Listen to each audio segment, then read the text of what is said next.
you so much, everyone, for joining us. I am delighted to introduce our Hanover speakers today, Professor Jun Pan. Professor Jun Pan has Vilas Distinguished Achievement Awards from University of Wisconsin. He is a full professor at the Department of Biological System and Engineering in the University of Wisconsin in Madison. Dr. Pan got his PhD from University of Hokkaido from Japan, and he actually did 4 years of postdocs at University of British Columbia in Vancouver, Canada. And I am just going to say that the first paper that I read on lignin, that was Dr. Pan's papers, that he used organosolved lignin to fully replace petroleum-based polyols in rigid forms.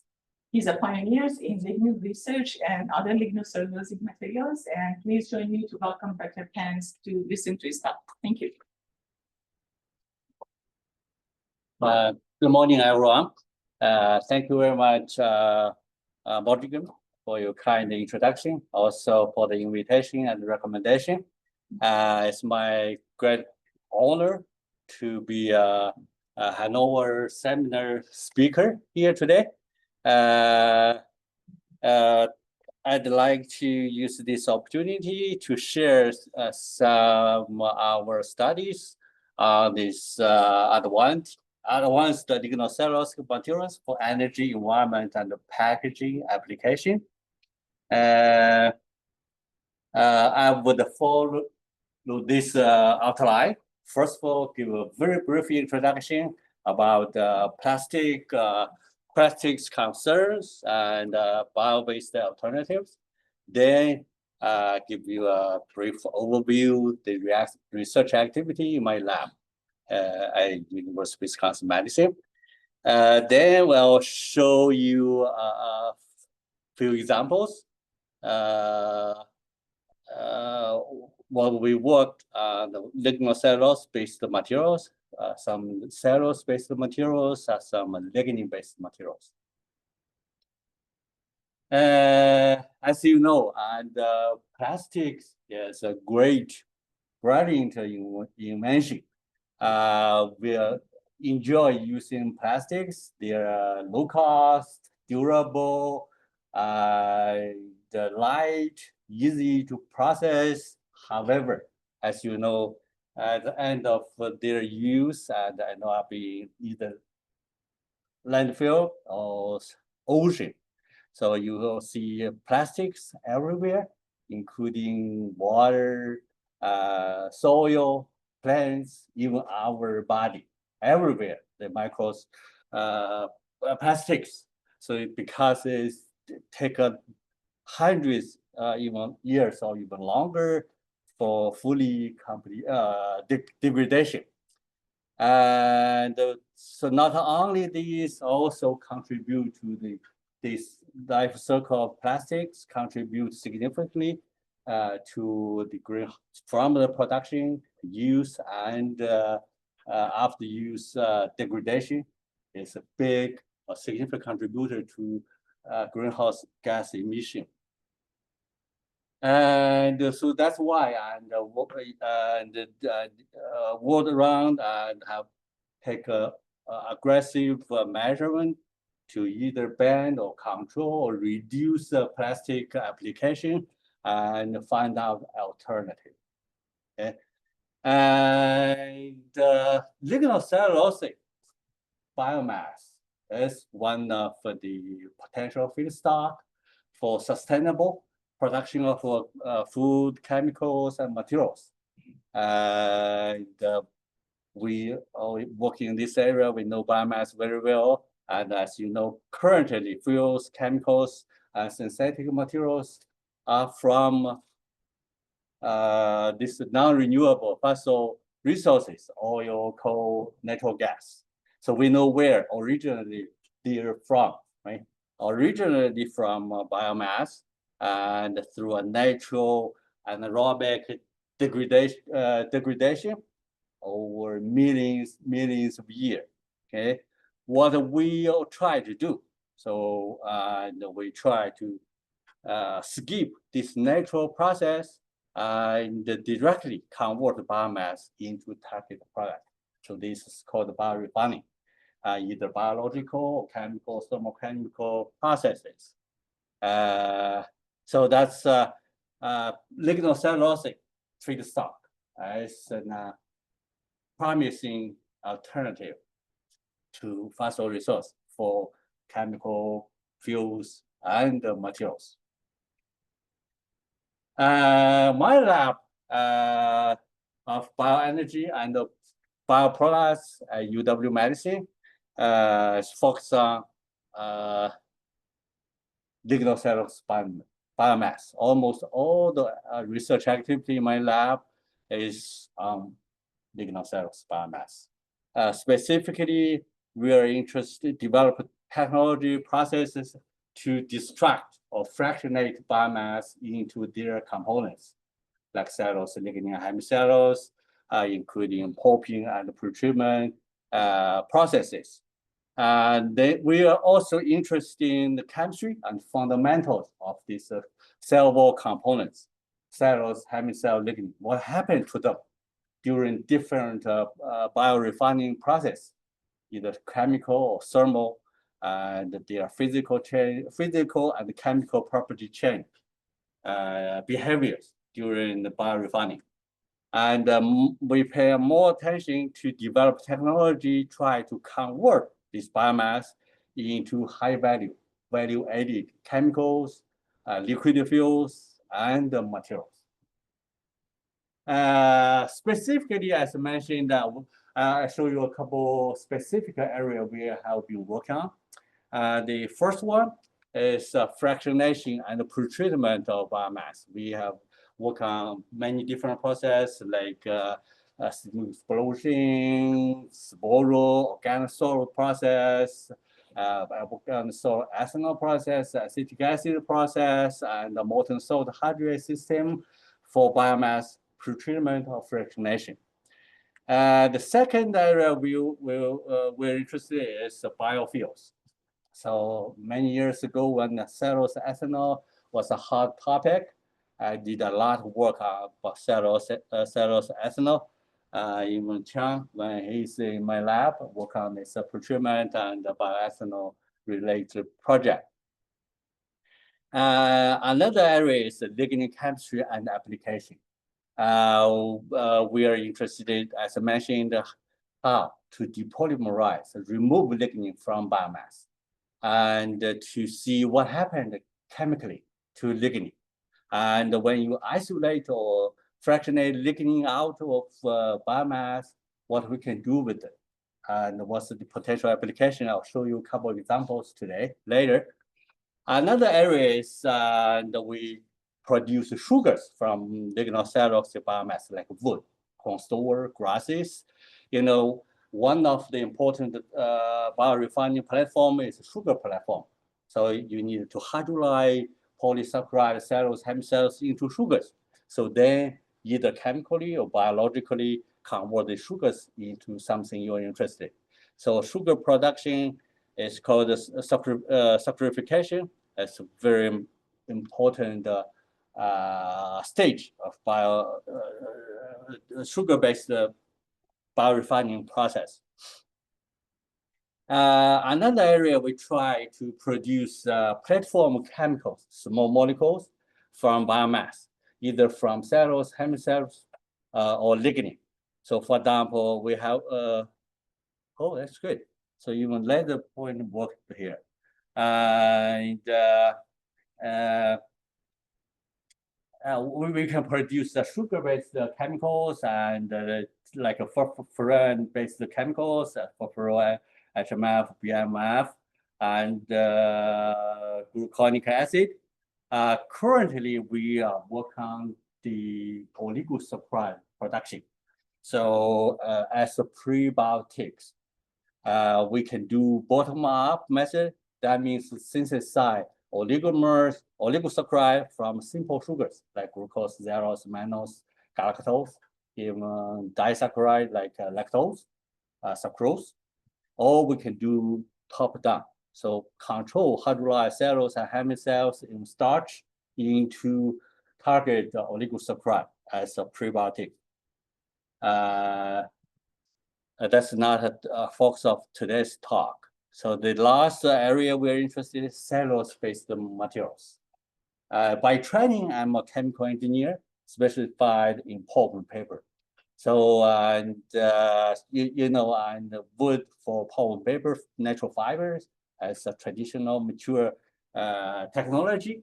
Recently, we try to convert cellulose into a functional group, into 1D nanocellulose crystal or fibrils, and 2D film, 3D hydrogel, aerogel forms. So that's the very brief summary overview of the research activity in my lab. As I mentioned earlier, today I'm going to show you some examples of our studies, cellulose-based materials and the lignin-based materials and chemicals. So that, okay. First of all, it says cellulose-based materials. You know, cellulose is a linear polymer of glucose linked together with beta-1,4 glycosidic bond. Because it's a unique structure, cellulose chain packed together through hydrogen bonding and hydrophobic stacking. So make cellulose is highly crystalline materials, structural material, very different from starch, although they both are polymer of glucose. So this makes cellulose insoluble in common solvent. Okay, and you can separate wood fiber from wood and process it into paper, paperboard, and other. However, it's not easy to process cellulose like polymer using either spinning or extrusion. Okay? That's a limitation of cellulose application. I like this pie very well. And as you can see, nicely summarized all the options of cellulose in different sectors. You could directly use cellulose in pulp paper and the textile industry, right? And however, as I mentioned, because of the limitation of cellulose, and we can modify cellulose chemically. So then improve the solubility, processability, you can process cellulose into something different and target the products you're interested in. Okay? So that's just the structure of cellulose. To chemically modify cellulose, as you can see, the only reactive side is the 3 OH groups glucose unit. Okay? Many methods chemical methods have developed to modify cellulose, either to remove or improve solubility, properties, or processability. I'm not going through this chemistry in detail, just say there's so many technology chemistry already developed, but the challenge is typically in a mature technology, you do need a high purity cellulose. That means dissolved pulp. So from wood, you first remove lignin by pulping, then further remove residue lignin through bleaching, and remove hemicellulose and the inorganics as well. So get the high purity cellulose before you can start this chemical modification. So make the process expensive and complicated. And also, because this process involves a lot of chemicals, so there's environmental and health concern. And also depend on the degree of substitution, so that could make cellulose not biodegradable anymore. Okay? So that's a brief introduction. And so that's just a few examples of cellulose derivatives products. So that's the regenerative cellulose. These products are film. Nobody uses film anymore right now. They're all digital, right? So this film is cellulose acetate, the cellulose product. This film is regenerated cellulophone film. This is regenerated cellulose. And this powder, gunpowder, the cellulose nitrate. And the filter in the cigarette is cellulose acetate. So this is show you a couple commercialized cellulose-based product. However, as mentioned, this process have limitations. You do need unique modification, high purity cellulose, and you need unique solvent to process cellulose.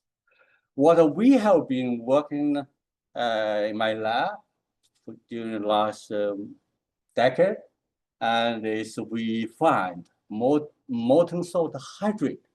That's I will show you a little bit more detail. So that's a unique green solvent for cellulose and biomass processing. Okay, what's a molten salt hydrate? First of all, it's not a molten salt. So you know, to melt inorganic salt, typically you need a very high temperature, say 1,000 degrees C. Molten salt hydrate is a concentrate aqueous solution of selected salt. Not all salt can form in this system. For example, the table salt won't work. Yeah, and some salt like I showed here can form this system. Just put salt in water from high concentration solution, and this solution have unique properties. So behave like organic ionic liquid. And I will not go through too much in detail. But why we are interested in this? Because some of these molten salt hydrate can swell and dissolve cellulose. Okay, so that's why we are interested. And in addition, as you can see, so that's the 62% lithium bromide solution. As you can see, very low viscosity. 62% is very high concentration. And because it's a high concentrated salt solution, so there's a high boiling point and low pressure. We do for the processing at high temperature. We don't need a high pressure reactor. Okay? So that's why we have worked on this. And so far, we have used the molten salt hydrate in different area of biomass processing. And so we have worked on these for years. And focus on 4 major topics. One is the cellulose dissolution and hydrolysis.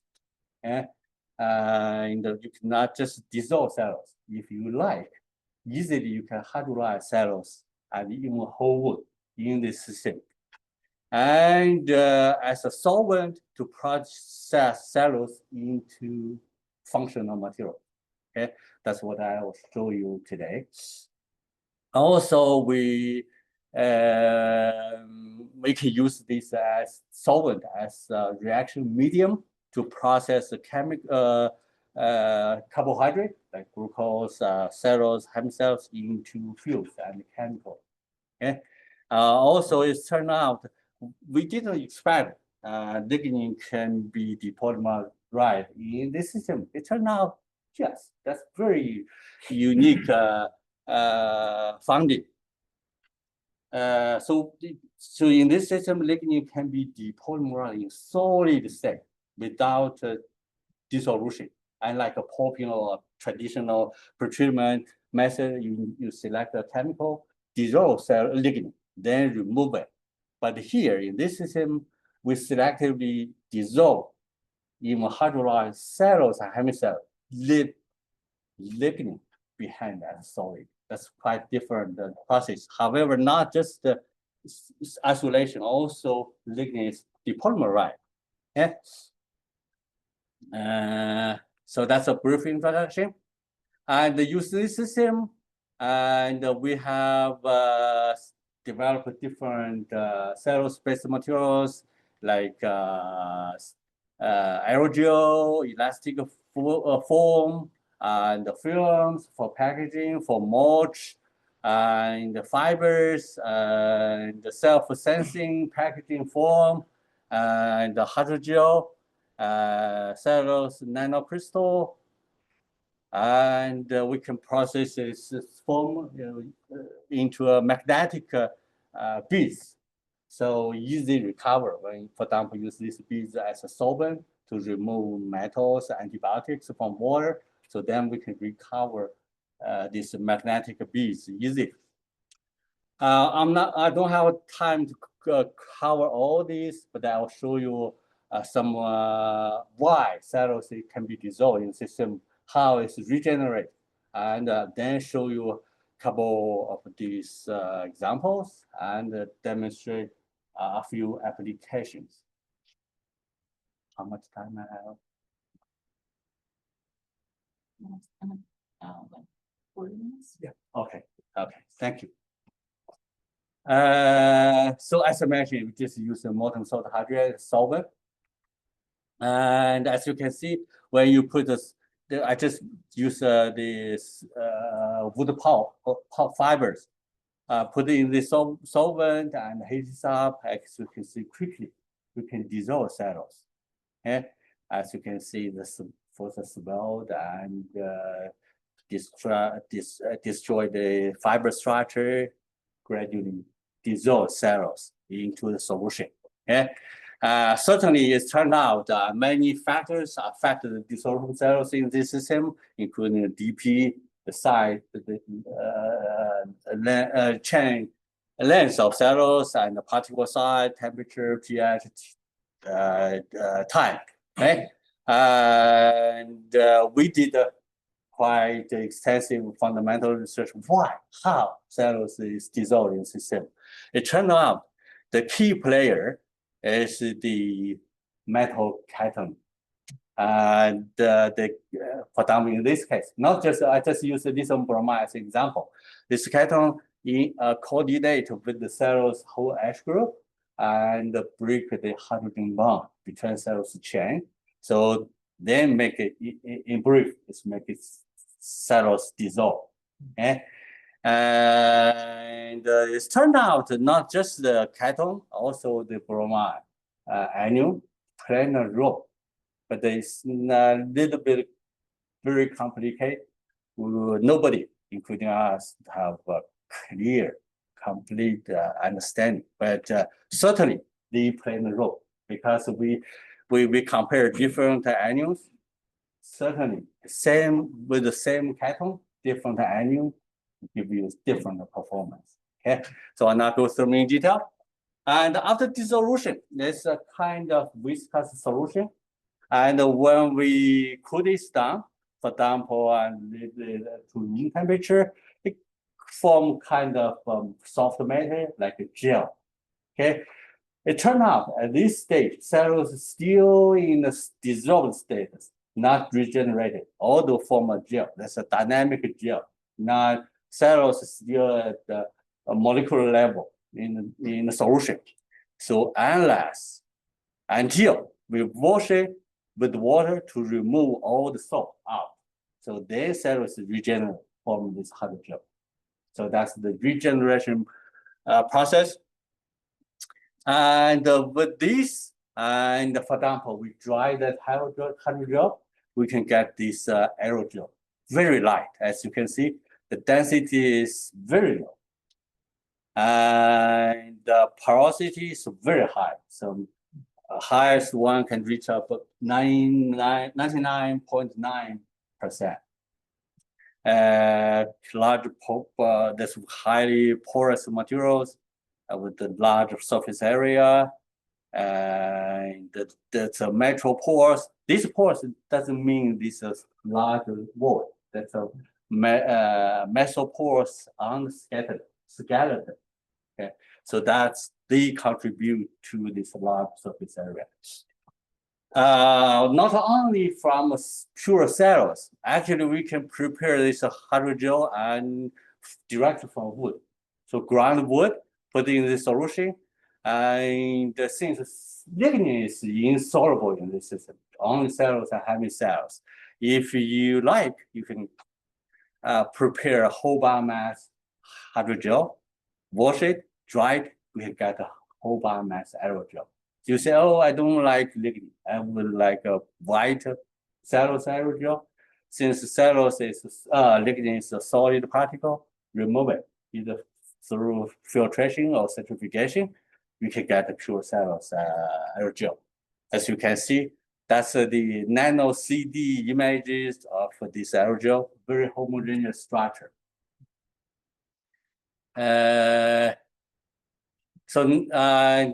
Here is another example.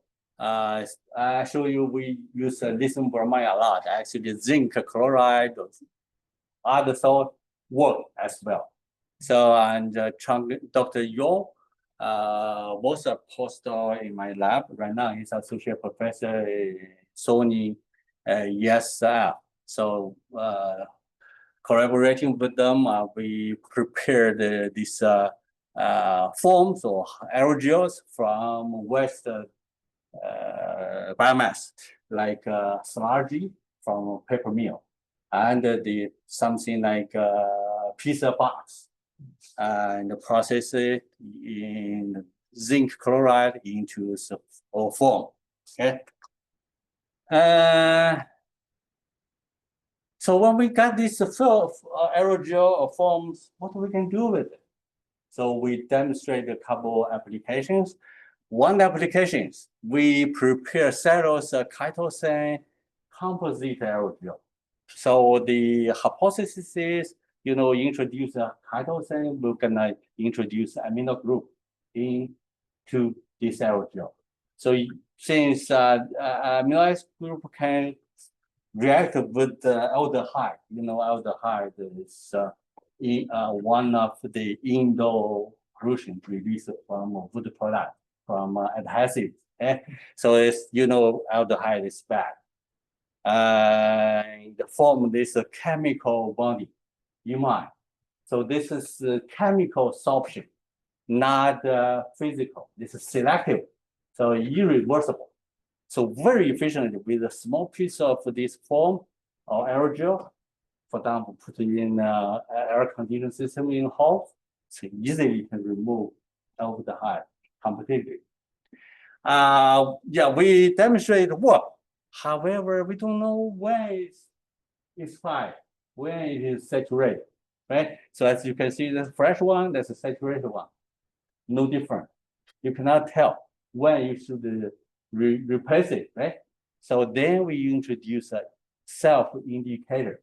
So introduce this chemical into the form, the aerogel. The fresh one is in blue. Okay, so when you saturate, the blue color disappears. That tells you it's time to replace it. Okay, so as you can see, after saturation and the blue color disappears completely. That's a clear indicator is expired. Okay, it just demonstrates one application. Also, we can use this form hydrogel to remove heavy metals from water. That's pretty straightforward. I will not go through in detail. And since this is a highly porous materials, and we thought, can we use this in triboelectric nanogenerators? As you know, and if you have two layers, two triboelectric layers, one is relative positive, another is negative. When you put them contact each other, will generate electricity. So that's the idea. And can we use a cellulose-based composite in TNG? And it works. As you can see, and we install this form into this device, can generate powers the mechanical energy. For example, when it run, and we can use it kind of this device to harvest the mechanical energy into electricity. For example, power some wearable devices like a watch, something like that. Okay. And later we use this cellulose-based TNG as a cell-powered sensor to monitor our body motion. not just a monitor. So if you collect this, for example, join the moving signals, and this show the potential to monitor your health condition. So that's just a fundamental research. Nothing scale up or put in a real device, but we fabricated a small device in lab to monitor the motion, like a John. You can put in a sensor here to monitor my voice. Yeah.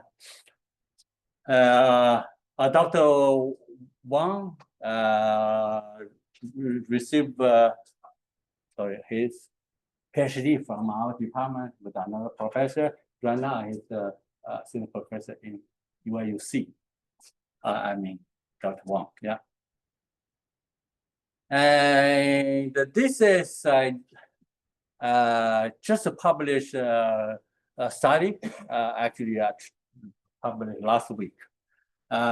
We used this form for smart packaging application.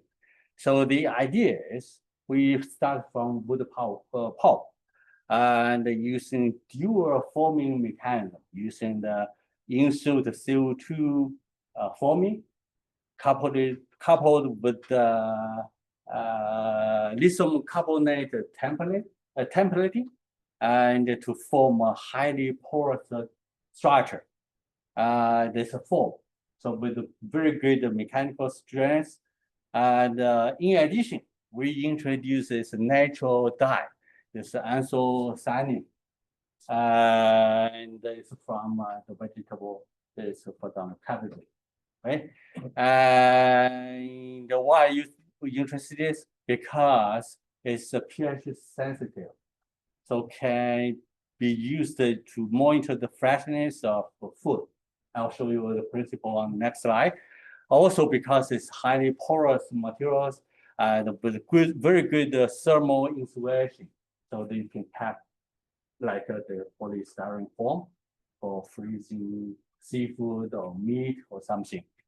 Also, and this is not just a dye; it's a natural antibiotic. Actually, when we blend a little bit of this into the form, show antimicrobial activity. Since it's cellulose-based materials, no chemical modification is completely biodegradable. Yeah. And as you can see, as the form, just showed you the very low thermal conductivity and good insulating material. So that's in the form on the metal plate in liquid nitrogen, very low temperature. So this is just put this form on this hot plate with the high temperature. As you can see, the surface of this form maintain a relatively mild temperature. And as I mentioned, this anthocyanin is a pH sensitive, from acidic to basic pH. As you can see, the color change from red to blue, green, and teal yellow. So that's because the pH changes the structure to show you different color. And for example, because it's a little bit small, it's not very clear. So for example, it's a fresh shrimp. So you just put it in room temperature, as you can see. So when they spoil the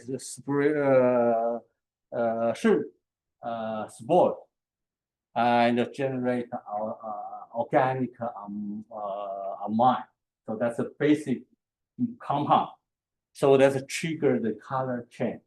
For example, at a high room temperature, as you can see, within 8 hours, you already see this fresh one is red purple, right? So then gradually into dark color, blue and green. So when the environment pH increase, okay. However, you put the low temperature, as you can see, this because the spoiling things become much slower.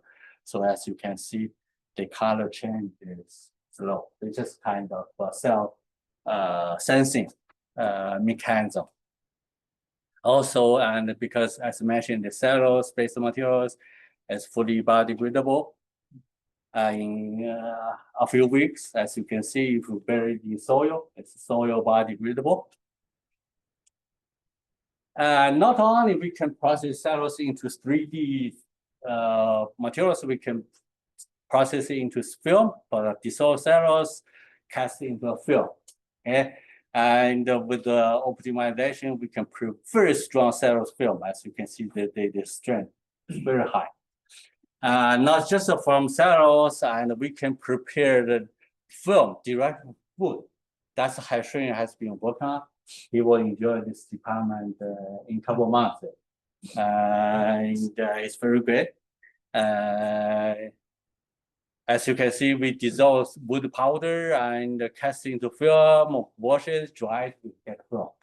And if necessary, we can blend it with the biochar to prepare black film for agricultural mulching application. And as you can see, depending on feedstock, we can prepare different type of film. Currently, we just prepare this film and in batch. So in the future, we'll try to develop a continuous system like this, and use a wet spin machine to produce this film continuous roll to roll manufacturing. Okay. So we are still working on this. There's so many challenges. So that's a project supported by the program A1414. So use this film and some agricultural mulch. We are still working on this. And not the film, I show you a couple of applications.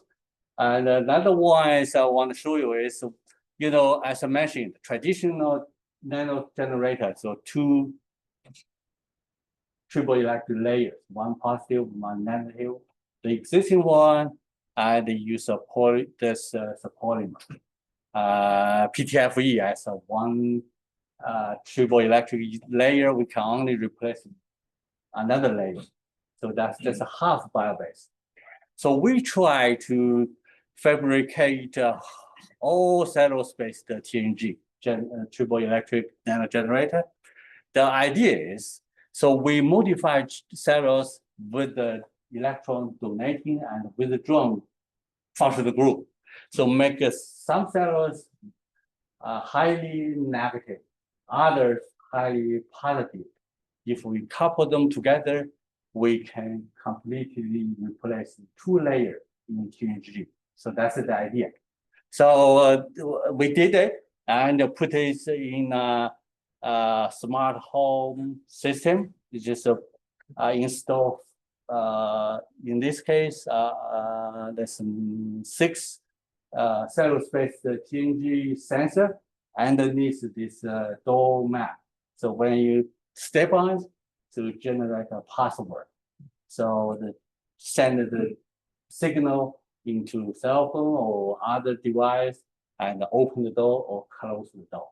Okay, so that's so the student is testing this device, and as you can see, it generated electric signal, and so of course, and we can design this circle and to install this sensor into your doormat. So this have not published, we submitted for publication. As just demonstrate interesting applications. I'll show you a few lignin-based materials samples briefly. So it looks like I don't have much time left. And I know Professor Xuejum has worked on lignin a long time, done a great job research work on lignin. Lignin is much complicated than cellulose and hemicellulose. And typical isolated lignin look like depend on the method, conditioning used, the color or physical status could vary a lot. Yeah, and lignin is very important to plants. So hold the plant together to form a strong, tough matrix like tree.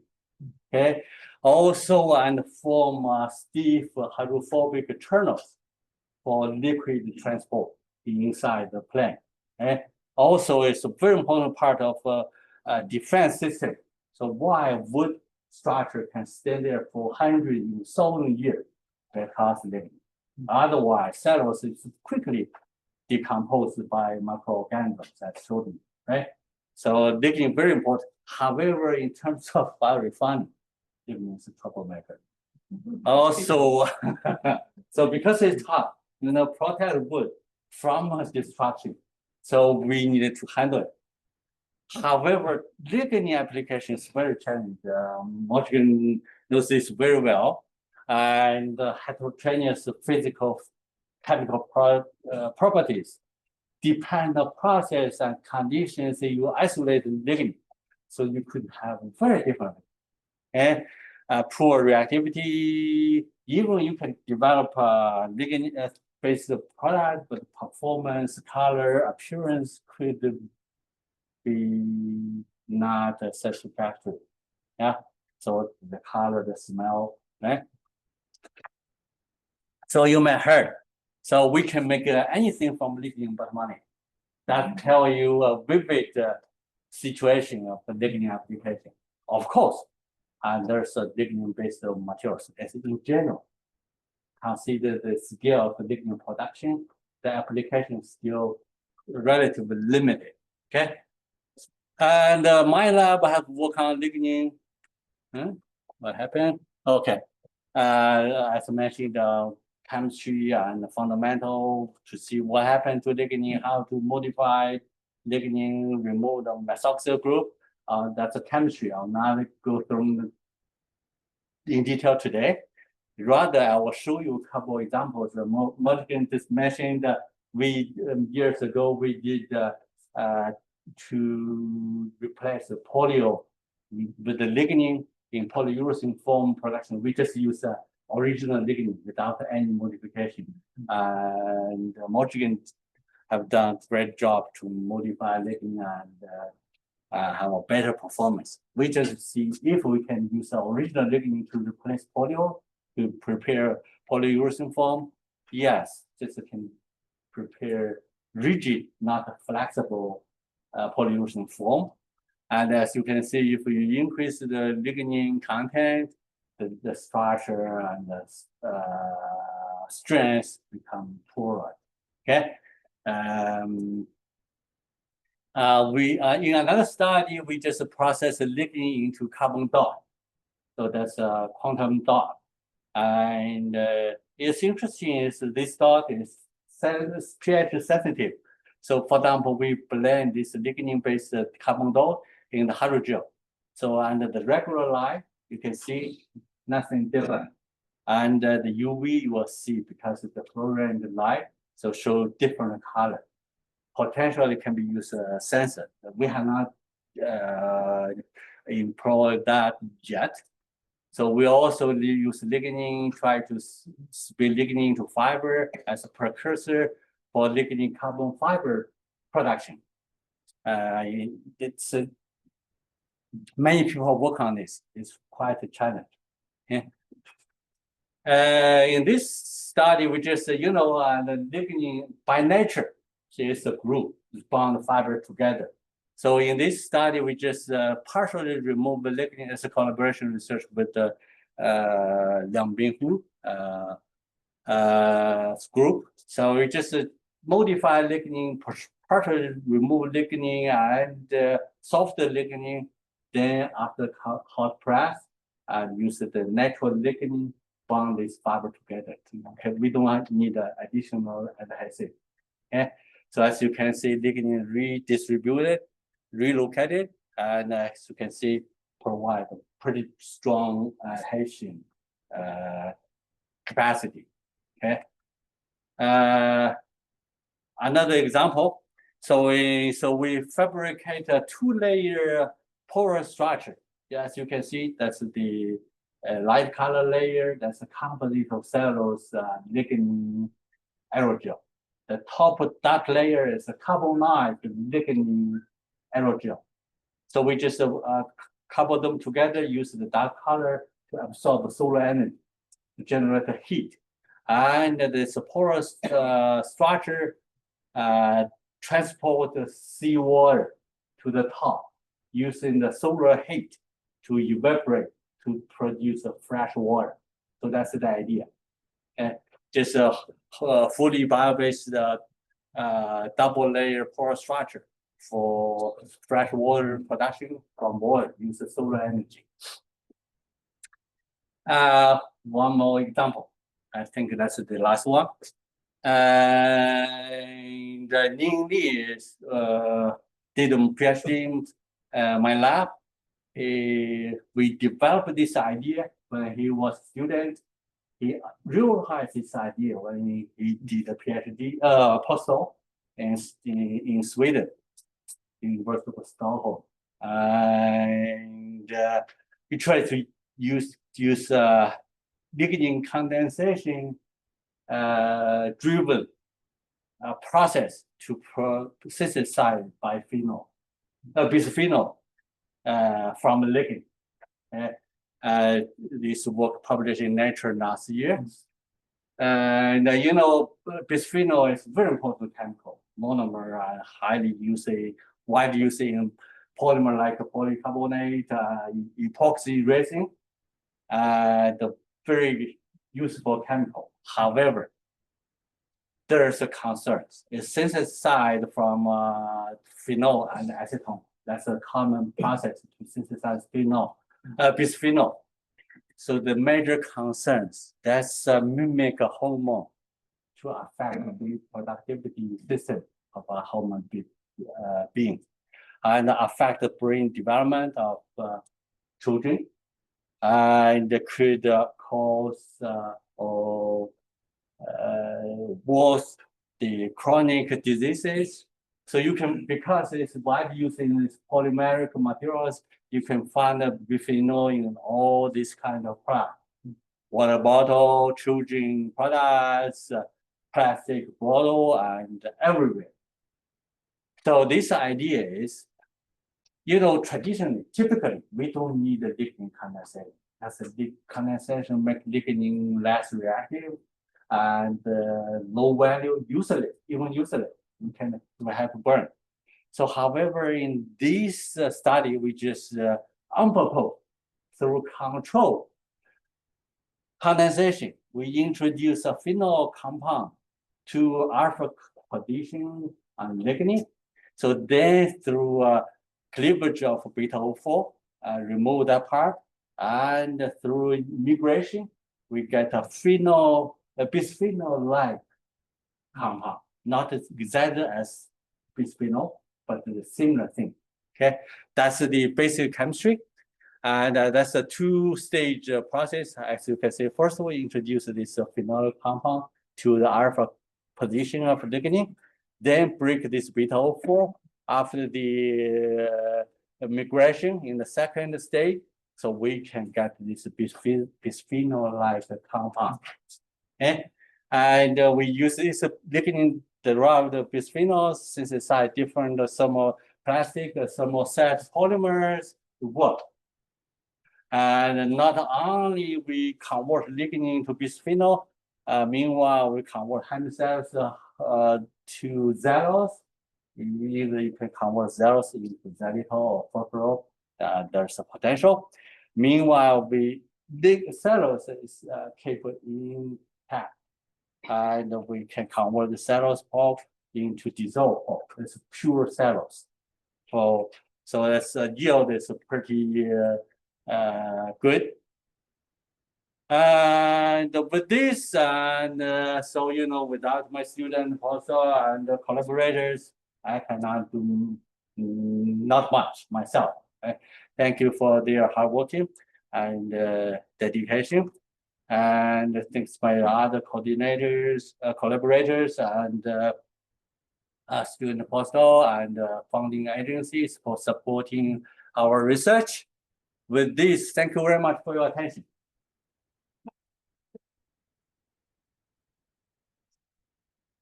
You, Dr. Frank, that was fascinating. I really appreciate that. Thanks very much.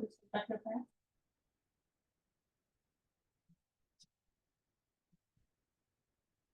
Sorry. Thanks very much for that really interesting seminar. So you started by giving some context about annual emissions from plastics manufacturing.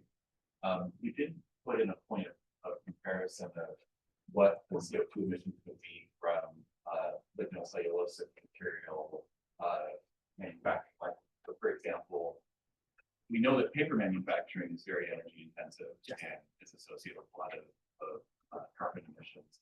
How would it, what would the direct comparison be? You know, maybe are both pathways fairly energy intensive? Very good question. Yes, not all bio-based materials necessarily eco-friendly, right?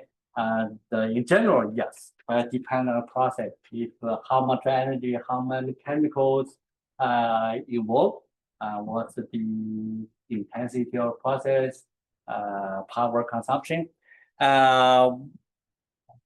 For most of the products we have to work on, we have not do a complete LCA analysis yet.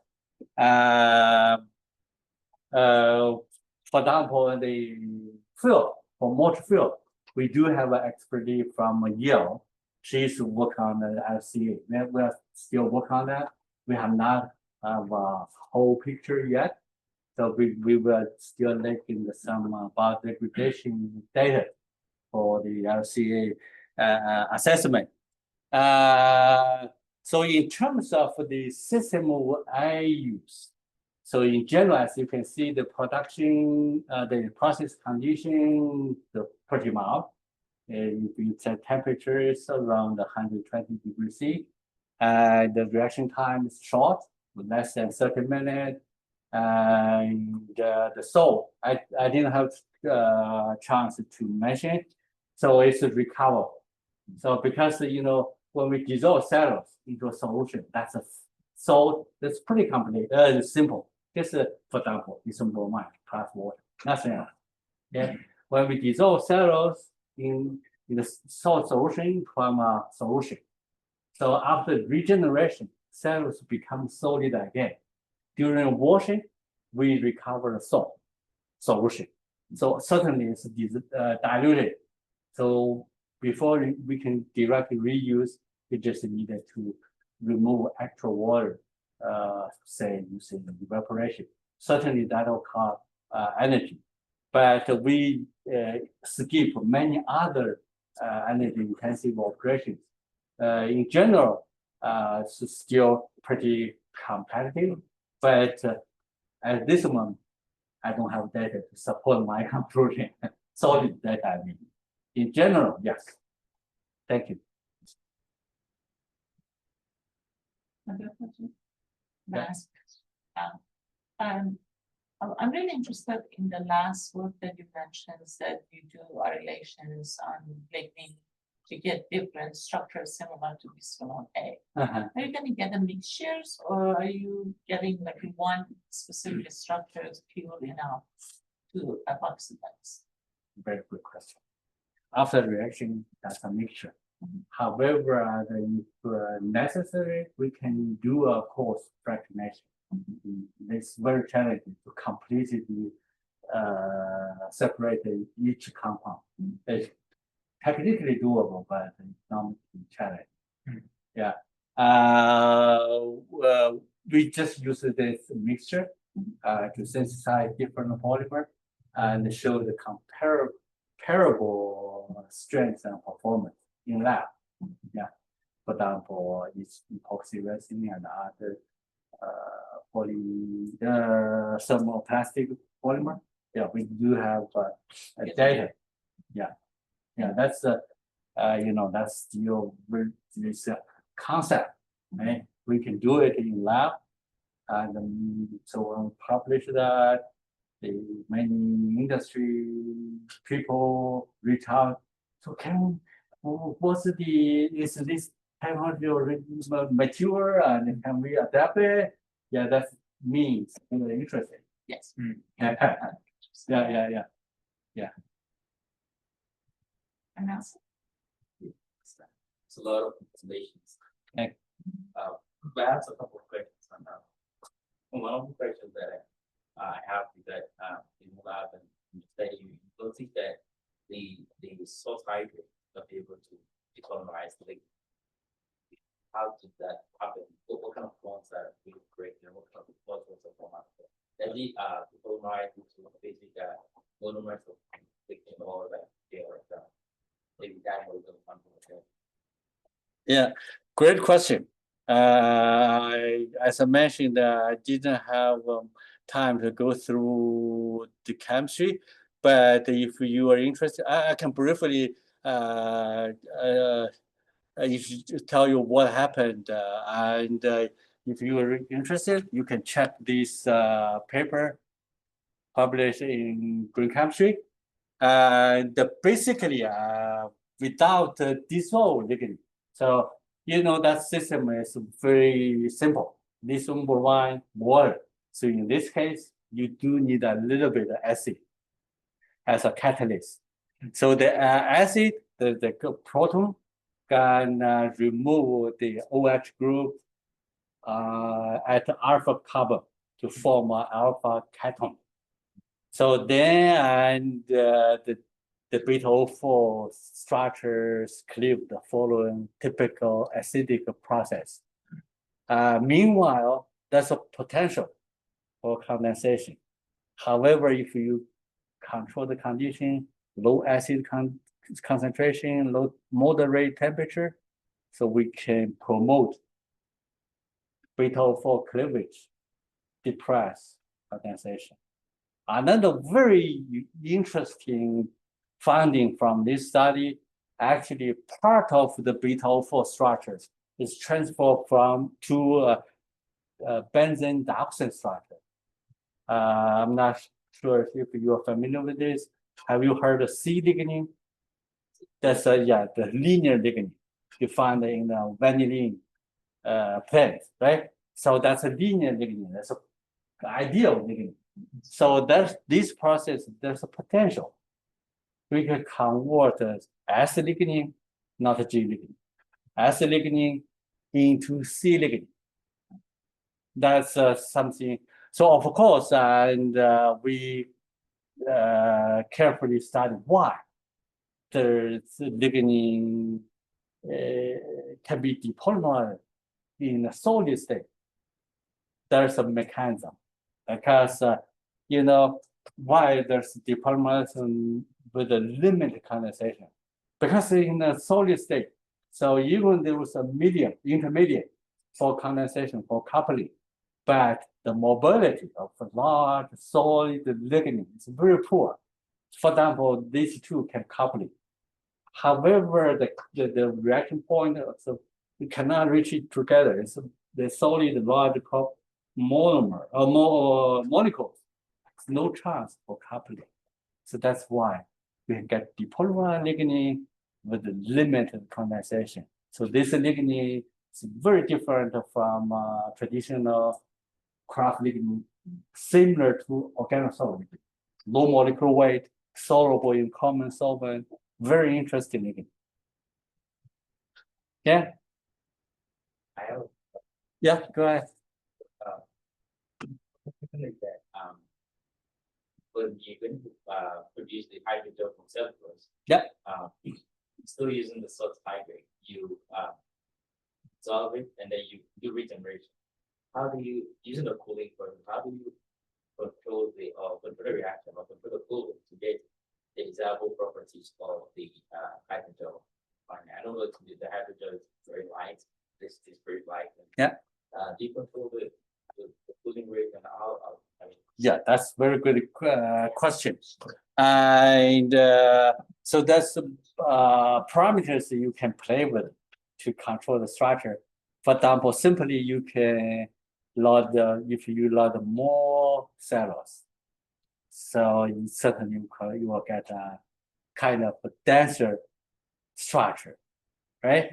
Also, the dissolution extent can affect the structure and the strength of the hydrogel and the final aerogel. So there are some parameters you need to control and play with. Yeah. aspect. Sure. You can use the hydrogel to cover all of the aldehyde, right? The aldehydes for purification. Is there any way you can be able to recover the hydrogel and like able to absorb the aldehyde? You mean recover the aldehyde? No. So that's a very stable chemical bond. That's why I said it's an irreversible absorption. Certainly you can, your people put the plants in their room to absorb, remove aldehyde, to use the carbon, activate carbon. Those are physical reversible absorption. So they can release it, but this one, no, that's irreversible. Thank you. We are almost done. Can you join me to thank Dr. Pan again? Thank you so much. Thank